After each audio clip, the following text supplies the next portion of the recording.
The recording played again. Same voice. Same betrayal. Admiral Corrin's deep-throated assurance echoing through the war room aboard the SS Resolute. We regret to inform our human allies that the Confederacy has elected neutrality. We will not assist Earth forces. Effective immediately, all trade and military pacts are suspended. Commander Jace Malin didn't blink as the final words stabbed through the air. His jaw worked slowly, like a man chewing on shrapnel. Around him, officers glanced toward the holomap. Red dots flickered across once safe space routes. The Confederacy hadn't just withdrawn, they'd handed human colonies over to the Ashkai Dominion. Traitors. Jace stood, steel in his spine, his voice dead calm. Shut it off. The room obeyed. In silence. Lieutenant Araya Voss leaned forward, arms folded. That's the 4th confirmed planetary system handed over this week. Just handed over, Jace. Without a shot fired. You realize what that means? He already did. And it wasn't just war. It was extermination. The Ashkai didn't take prisoners, they took trophies. Jace turned to the room. How many people have we lost in the last month? Captain Njoku tapped a panel. Rough estimate? 14,000 in Soul Branch. Civilians and militia combined. And that's just verified transmissions. We're blind in the perimeter belt. Jace nodded once. And the Confederacy? Not a whisper. No explanation. No apologies. Silence again. Voss muttered. They even left our wounded behind on Pyrak 6. Ashkai streamed the slaughter. That was broadcast on neutral channels. That one hit like a brick. Pyrak 6 was supposed to be a joint evac zone. Instead, it became a bloodbath. Human medics burned alive while Confederacy ships jumped away without a word. There was no misunderstanding. Only betrayal. And something broke in humanity that day. Jace looked around the war room, faces grim, tired, tight-jawed. No one wanted vengeance. No one wanted glory. They wanted retribution. He stepped to the center of the holomap and tapped the upper quadrant. The Farron expanse lit up. One of the Confederacy's core production sectors. We're not holding the line anymore, he said. We're not defending. We're dismantling. System by system. Ship by ship. Sir, that's suicide, Njoku said, half-whispered. We've got 1/10 their fleet strength. Then we hit what they never expect. He tapped again. A mining relay near Mournfield Nebula blinked red. Economic arteries. Supply chains. Slipstream stations. We're not hunting soldiers, we're collapsing the lungs of their empire. That word hung in the air like ozone after lightning. Empire. It wasn't what the Confederacy had called itself. But that's what it had become. A vast, complacent empire, built with human trust, held together by convenience, and now bartering Earth lives like currency. And Earth was done being a currency. Voss stood up slowly. What's our first move? Jace grinned, a crooked thing that had nothing of joy in it. We take back something they thought was lost. Something they assumed we couldn't touch. We take Port Helion. Dead silence. Port Helion was deep in Confederacy space, an old trade hub, strategically irrelevant since the Ashkai border expanded. But it was symbolic. It had once flown the human Confederacy banner side by side. And it had been the first to go dark. Njoku raised an eyebrow. That's an old grave, Commander. Jace's eyes were cold. Then let's wake the dead. It took 6 days to rally the strike cell, unofficial, unsanctioned, and built entirely from what the Confederacy called human debris. Freighter captains turned smugglers. Retired war veterans turned saboteurs. One AI shipmine that had defected after the Pyrak massacre. And Jace's old crew from the 14th Lunar Recon, patched up and bitter as hell. The plan wasn't elegant. It was brutal, ugly, and exactly what it needed to be. The fleet would not punch through Confederacy defenses. It would slip beneath them. With new encryption codes stolen by a ghost team on Icarus Prime, thanks to Araya Voss's old contacts in the shard markets, They'd disguised their jump signatures as Confederacy relief vessels. They wouldn't fire first. Not until they were inside. The interior of the stolen Confederacy freighter stank of rusted filtration coils and desperation. Jace sat opposite Voss in the cramped command bay, watching the stars smear into lines. He tapped the side of the console, eyes lost in thought. You remember the Treaty of Ida Prime? Voss scoffed. We all signed it in blood. You think it meant anything? It did. For us. She nodded. Still does. They didn't speak for a while. The silence wasn't awkward, it was ancestral. Humanity had always fought alone, even when surrounded by supposed allies. When Earth first launched its Ark fleets, the Confederacy had welcomed them with open arms. Promised integration, shared defense, respect. Now they handed Earth's future to the Ashkai like a closing sale. We were fools, Voss murmured. No, Jace said. We were human. And they mistook kindness for compliance. He stood up, checked the mag pistol in his shoulder holster. Let's remind them we can be something else. Port Helion hadn't changed. Still floating above the storm-covered gas giant, held together by overlapping fusion grids and ancient docking spokes. It looked like a rusted insect shell, forgotten, grim, and surprisingly still inhabited. They entered without challenge. Confederacy ID codes still worked. That was the problem with empires. They were too big to notice small threats. Jace's boots hit the metal floor of Dock 47 with a muted thud. His squad followed silently, 6 men, 3 women, and 1 AI unit encoded in a bipedal chassis nicknamed Salt. The air smelled like ozone and cold lubricant. Port Helion had been left to rot, but it still breathed. Security? Salt asked, voice monotone but alert. Minimal, Voss replied. Their scanners haven't updated since the armistice. They think we're supply refit. Jace moved through the halls like he'd never left them. He had trained here, once, back when this place welcomed Earth officers. Now it was an occupied husk. They reached the central spire. Inside, a control node still wired to outer defense beacons. Salt linked in, eyes flickering. Beacon access is live. Remote override in progress. 40 seconds. Jace nodded, then raised his weapon. Because that's when they heard it, boots. Confederacy boots. At least 8 pairs, closing fast. The enemy hadn't forgotten them after all. The firefight in the spire was brief, ugly, and personal. The Confederacy troops were Nashkai, they were human. But they'd chosen the wrong side. And Earth no longer had patience for nuance. Jace fired 3 rounds, clean, center mass, then dragged a 4th soldier to cover, knocked the helmet off. He froze. Lieutenant Wren. Wren had once served under him. Earthborn. Medal recipient. Transferred to Confederacy peacekeeping forces 2 years ago. Now pointing a pulse rifle at Jace's heart. You shouldn't be here, Wren said coldly.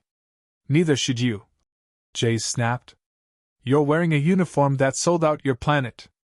You don't understand. We had no choice. Jace pulled the trigger. Just once. There was no time for speeches.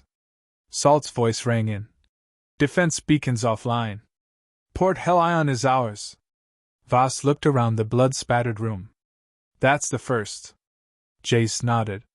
1 port. 1 system. 1 betrayal repaid. He turned to the stars. We'll make sure they feel every one of them. No alarms rang when Port Helion fell. That was the brilliance of the Confederacy's arrogance. They'd stopped imagining anyone could touch them, let alone humans. Even after Jace's team dropped the orbital relays, even after Salt rerouted the satellite beacons to loop false maintenance signals, even after every Confederacy system flagged the port as operational, no response came. They didn't see it as a loss. They didn't see it at all. Inside the command tower, Voss tapped through surveillance feeds. Still no chatter on the central grid. They think Helion's running skeleton ops. Fuel relay logs are still syncing to Confederacy Central like nothing's changed. Jace leaned against the console, arms folded. Good. Then let's give them something worth noticing. He turned to the crew. Phase 2 starts now. They called it the Whisper Front. An unacknowledged network of old smugglers, ex-intelligence agents, and pissed-off engineers buried in the underlayers of human space. People forgotten by Earth's last war. People who had lost someone. Or everything. Voss's old contact, a woman known only as Keta, lived inside an asteroid mine in the Balmer cluster. Getting there meant crossing 2 Ashkai patrolled lanes and skimming the edges of Confederacy-administered trade zones. Jace didn't hesitate. The Resolute, his recommissioned gunship turned raider, jumped under the cover of a disguised comms burst. The route was narrow. The risk obvious. But the gain? Massive. Because Keta had access to something far more valuable than weapons. She had the Confederacy's trade route maps. Black Channel data. Internal corporate movement schedules. Fuel convoys, luxury shipments, exotic ore paths, all shielded behind encryption only deep guild insiders could decode. When the Resolute docked inside the asteroid's carved bay, Jace and Voss disembarked quietly. Their boots echoed on carbon steel grating. Inside, the air was stale, metallic. A figure stepped from the shadows. Keta was older now. Eyes sharper. One cybernetic leg hummed softly. Her smile was tight. Never thought I'd see you again, Malin. Jace extended a hand. You probably hoped you wouldn't. She took it anyway. I heard what you did at Port Helion. Balls. Or suicidal. Both, Voss replied dryly. Keta walked them into a side chamber, through a manual pressure door. You're not here to make noise, she said. You want to make collapse. Big difference. Jace nodded. We're not looking to fight the Confederacy's ships. We're looking to starve them. Keta tapped on a dim blue screen. A spiderweb of routes lit up, a map most people weren't supposed to know existed. These, she said, are their lifelines. Civilian commerce. Military supply runs disguised as medical relief. Shipment lines they can't admit exist because they'd violate interplanetary trade law. Jace leaned forward. Can we hit them? Keta grinned. If you've got the nerve, I've got the blind spots. 1 week later, the raids began. Not in force. In silence. Human strike teams, operating under a dozen false flags, hijacked freighters mid-transit, redirected food supply routes bound for Confederacy colonies, and rerouted Helium-3 tankers into asteroid fields. The Ashkai couldn't trace the disruptions because no shots were fired. No declarations. No engagements. Only confusion. One Confederacy mining station reported fuel shortages for the first time in 80 years. Another colony lost medical shipments, causing riots.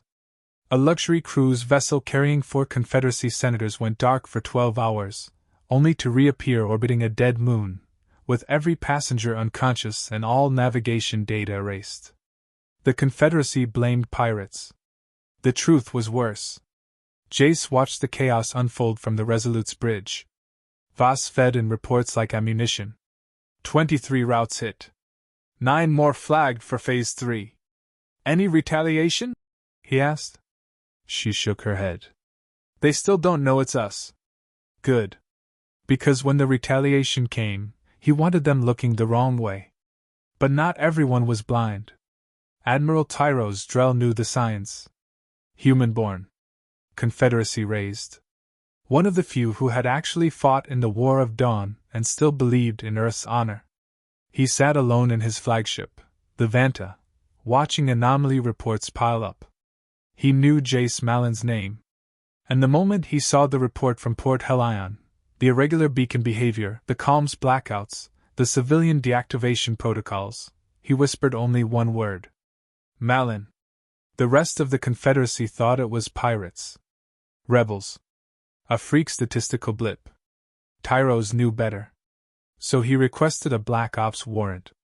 He was going to hunt him down himself. Meanwhile, Jace's strikes continued.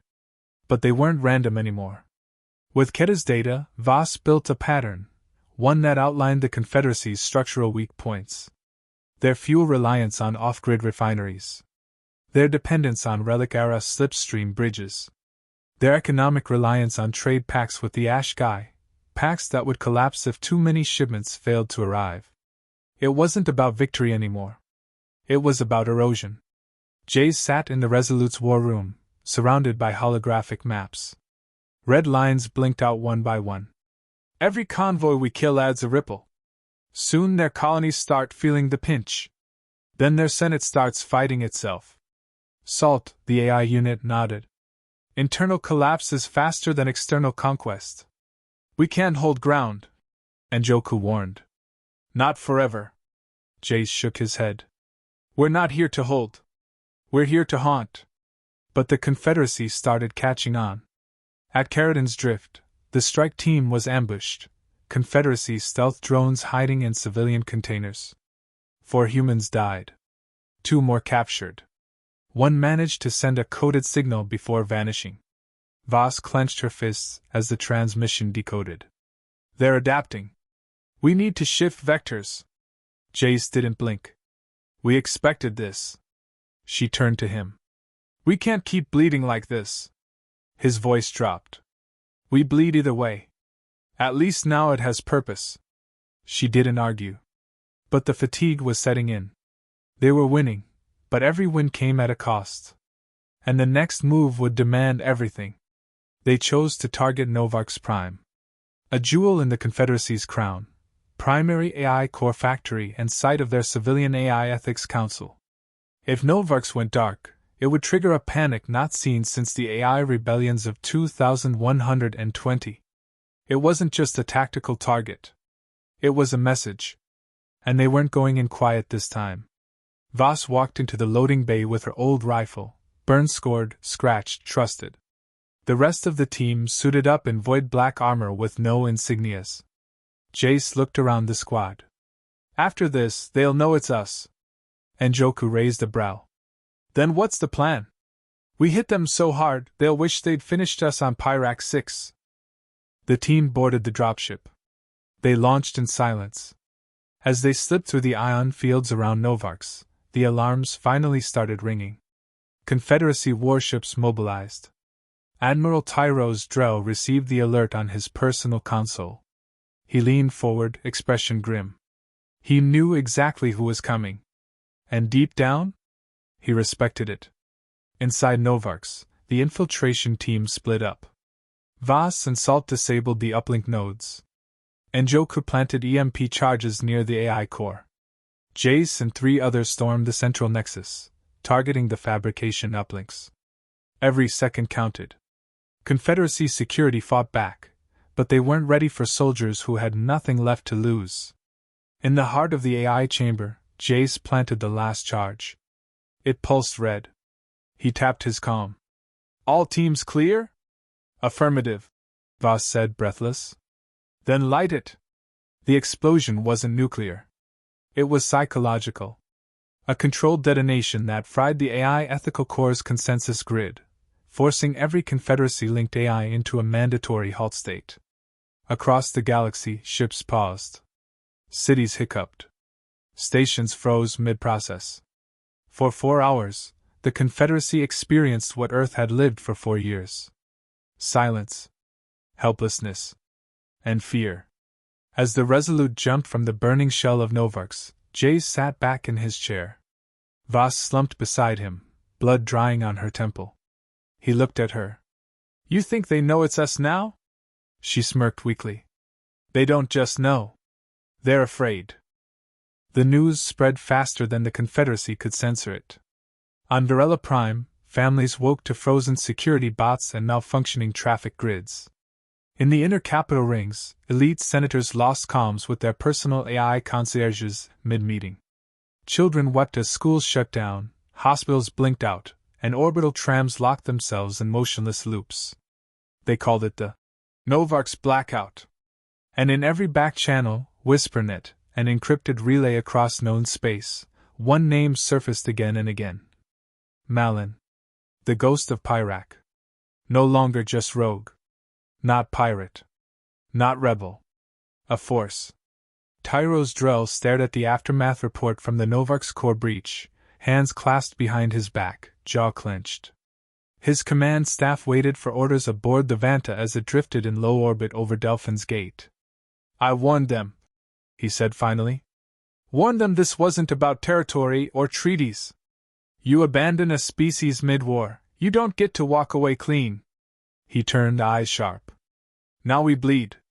On board the Resolute, Jace Malin didn't celebrate. He watched the chaos unfold in fragments, blurred footage of stalled medical AIs, Senate footage flickering into panic, high-priority fleets grounded in interstellar limbo. But his eyes remained fixed on one report. The Confederacy had initiated mandatory civilian martial control protocols. That meant checkpoints, curfews, searches. Human colonies under their governance were now being treated like hostile ground. He turned to Voss. "They're not trying to solve this. They're locking down. They're scared." She nodded, flicking through satellite feeds. "And they've declared you a war criminal. Dead or alive?" Jace shrugged. "Took them long enough." But there was weight behind the smirk. Because now it wasn't just retaliation. It was escalation. They called an emergency war council. Underground. Jace, Voss, and Joku Salt, Keta via quantum holofeed, and 5 other scattered resistance cells joined via encrypted proxy. The holoroom aboard the Resolute glowed with ghostly blue faces, tired, wary, burning with cold purpose. "This can't be about ego anymore," said a grizzled colonel from the Dusk Run Collective. "You struck a nerve. They blockaded trade with half the inner belt. Human colonies are starving. We didn't cause that," Voss shot back. "They did, when they cut ties with Earth and handed us to the Ashkai like junk tech." Another face spoke, an older woman with an Eastern Alliance badge long considered obsolete. "They're closing in on your fleet, Malin. 2 jumps away. Tyros Drell is leading them." Jace raised his eyes. "Then we lead him where we want him." Keta's digital image smirked. "You planning to bait the Confederacy's most decorated admiral?" Jace leaned forward, voice low. "Not bait. Expose." Admiral Drell was no fool.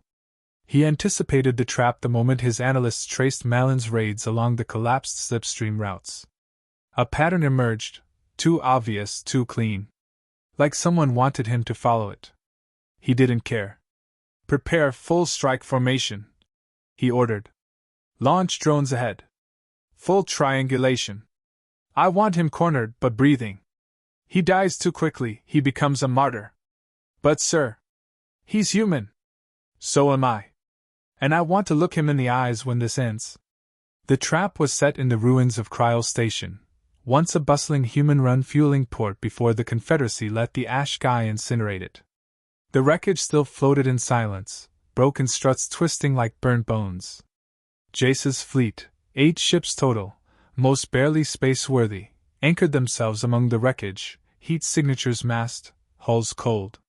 He stood in the command bay, helmet in hand, watching as the Vanta and 2 flanking carriers dropped out of warp, massive and glowing with menace. Voss stood beside him. "We've got 38 minutes before they triangulate the decoys. After that, we're boxed." Salt's voice crackled. "Inbound drones, 47 units, scanning protocols active." Jace didn't move. "Let them scan. Let them feel safe." Tyros Drell paced the Vanta's command deck, watching the ghost readings from Kryle's wreckage. "They're here," he murmured. "How can you be sure, sir?" Drell pointed at the readings. "Because no one sane would pick Kryle." He opened a private channel. "Deploy Psi Warfare Unit 12. Beam the feed on all public channels. Malin will see it." The feed flickered to life aboard the Resolute. Jace saw it instantly. Pyrac 6. Footage from the massacre. Medics screaming. Civilians running. Ashai cutting them down. Human allies gone. And one body, half-charred, still clutching a triage tag. Someone Jace knew. "That's your legacy," a voice said from the feed. Drell's voice. Calm. Cold. Calculated. "You want to be the Avenger? Fine. Be remembered with the flames." Jace's fingers gripped the edge of the console until his knuckles whitened. Voss. I'm here. Drop the veil. Power systems live. Light up the sky. The Resolute came alive in a blaze of heat signatures, reactors firing from dark mode into full thrust. Every strike ship followed, fanning from the debris field like wolves from the dark. Drell's eyes widened. Full fleet engaged! But it was too late. Jace had mined the debris. Explosions erupted along the Vanta's flanks. The forward scout ship disintegrated in a blossom of flame. Jace's assault frigates raced past the chaos, driving toward Drell's main carrier. The trap wasn't just bait. It was judgment. Inside the wreck of Cryo, Salt initiated command override on a forgotten tethered AI satellite, the kind Confederacy forgot they used for logistics. It activated with a shriek of binary, then locked onto the Vanta's central control uplink. Drell's systems began to flicker. External override. Who the hell? Ghost code. His tech officer gasped. It's Malin's AI. The one that defected. Drell grabbed the edge of his chair. Kill the feed. Shut it down. Too late. Because inside the Vanta's network, Salt had unleashed a virus. One Jace had been crafting since the day he buried his dead on Pyrak. In space, chaos reigned. Jace's fleet didn't outgun the Confederacy. But they didn't need to. They hacked the targeting arrays. They jammed the command hierarchy. They turned the Vanta's own drones against its engines. And amid the madness, Jace boarded the lead assault skiff with Voss and Anjoku and launched toward the heart of the enemy. Are you insane? Voss shouted as fire danced across the void. Yes, Jace answered. But I'm not finished. They breached the Vanta through a maintenance shaft blown open by sabotage charges. Inside, flickering lights, sirens, chaos. They moved fast, rifles drawn. Hallway after hallway of stunned officers too disoriented to fight. When they reached the command bridge, Drell stood alone. Waiting. Commander Malin. Jace leveled his weapon. Admiral Drell. You won. Not yet. You came to kill me? Jace hesitated. Then lowered the rifle. No. I came to show you what betrayal looks like from the other side. Drell watched him silently. Then, slowly nodded. You were better than all of us. No, Jace said. We just remembered what loyalty meant. The surrender wasn't broadcast. It didn't need to be. When Drell's flagship went dark and warped to neutral space under escort, the message spread. Malin had stood toe-to-toe with the Confederacy's strongest, and made them blink first. Every colony heard it. Every human outpost. Every forgotten veteran and abandoned system. They weren't alone anymore. Later, aboard the Resolute, Jace watched the stars flicker past. Voss sat beside him, bruised but breathing. Anjoku nursed a cracked rib. Salt ran diagnostics. Ketta's voice rang through the comms. You just bought us time. Maybe more than that. Jace nodded. Then let's use it. Voss asked. What's next? He looked out into the black. The Confederacy built its power on forgetting who we were. He clenched his fist. So we'll make them remember. The stars look different after you burn down an empire's front porch. Word of the Vanta's fall spread like gravity, quiet, inescapable, undeniable. On outer colonies where the Confederacy's reach had turned cold and mechanical, celebrations broke out like brush fires. Old Earth flags, long hidden, were raised again in defiance. Ships painted over Confederacy markings with rough human emblems. Some used fire. Others used silence. The Confederacy denied everything, of course. Claimed Admiral Drell had gone rogue.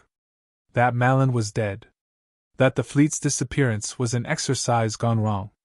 But the people knew better. Especially when Drell himself appeared in a smuggled video feed, no longer in uniform. I stood with them when we abandoned Earth, he said. I won't stand again while we erase what little soul we have left. And just like that, the cracks turned into fractures. On board the Resolute, Jace Malin stood in the war bay, watching crews refit damaged hull plating. Sparks flew. Engineers cursed.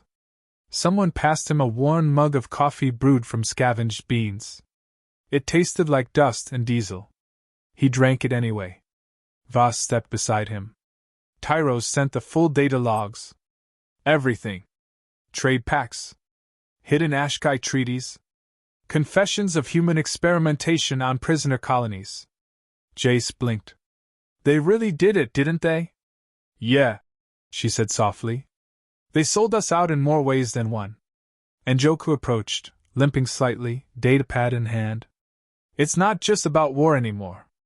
We've got civilians flooding our encrypted channels. Scientists, pilots, even mid-level Confederacy officers asking how to defect. They want a flag again. A cause. Jace rubbed a hand over his jaw. And what do we give them? Voss looked around the deck. The scars, the noise, the unity in the chaos. This. But the Confederacy wasn't done. Not yet. With its war fleet disoriented and its command fractured, the Council fell back on its last resort, the obelisks. 3 deep-orbit AI-controlled weapons platforms hidden in interstellar space. Originally designed for SCI defense, now reactivated to hunt one man and a handful of rebel ships. No mercy protocols. No diplomatic failsafes. Just annihilation. They launched without warning. And no one was ready. The first strike hit the Epsilon Drift, home to 120,000 civilians, most of them refugees from the human exodus. The obelisk fired once. Epsilon ceased to exist. A pulse beam vaporized the planet's crust. The energy shockwave destabilized its orbit, causing gravitational collapses on neighboring moons. All within 4 minutes. The Confederacy never claimed it. But the obelisk's signature was unmistakable. When the footage reached the Resolute, even Salt's voice trembled. Casualties complete. Silence. Jace sat motionless. And Joku whispered, They're not targeting us. Voss nodded grimly. They're targeting our hope. Jace stood slowly. And he didn't say a word for 7 hours. The final plan wasn't tactical. It was surgical. The obelisks were ancient tech, built by joint SCI Confederacy engineers under secrecy and buried in the void between map systems. Their defenses were autonomous, their cores quantum-locked. You couldn't destroy them with missiles. You had to kill them from inside. And that meant sending a team in via pod, no fleet, no support, no fallback. A suicide run. Jace didn't hesitate. Voss punched a wall. No. And Joku shook his head. We can find another way. Jace looked at them both, expression raw. There's no other way fast enough. He turned to Salt. Can you get me inside the obelisk's control center? Salt tilted its head. Only if I go with you. I figured. The plan was simple. Breach one obelisk, upload Salt directly into its master control core, and trigger a feedback loop that would chain react into the other 2 platforms. Kill one brain. Shut down all the limbs. But only if Salt's code could beat 3 decades of AI firewalls. And only if they made it inside alive. The insertion pod was tiny. No shields. No weapons. Just a hardened carbon shell and a retrofitted fusion cutter. Jace climbed in. Salt followed, downloading its processing core into the onboard terminal. Outside, the stars stared back, quiet, endless, uncaring. Voss stood at the airlock. You always have to be the one to jump into hell first. Jace smiled, slow and tired. Someone has to know the way. She stepped forward, pressed her forehead against his. You come back, you bastard. Or I swear I'll find you in whatever afterlife you pick. Deal, he whispered. And then the pod launched. The obelisk loomed ahead. A matte black monolith nearly the size of a small moon, rotating in dead silence, firing pulses into the void like a metronome of extinction. Jace braced as the pod's trajectory curved through the outer defense net. Microdrones ripped at their heat signature. Pulse beams grazed the hull. Salt rerouted power, burned the secondary thrusters. They hit the surface hard. But alive. The hull peeled back with a hiss. Jace leapt out, rifle ready. Salt hovered beside him in drone mode.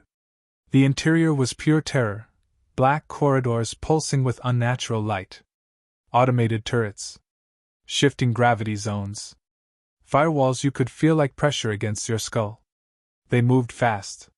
Salt took the lead, opening pathways, locking turrets behind them.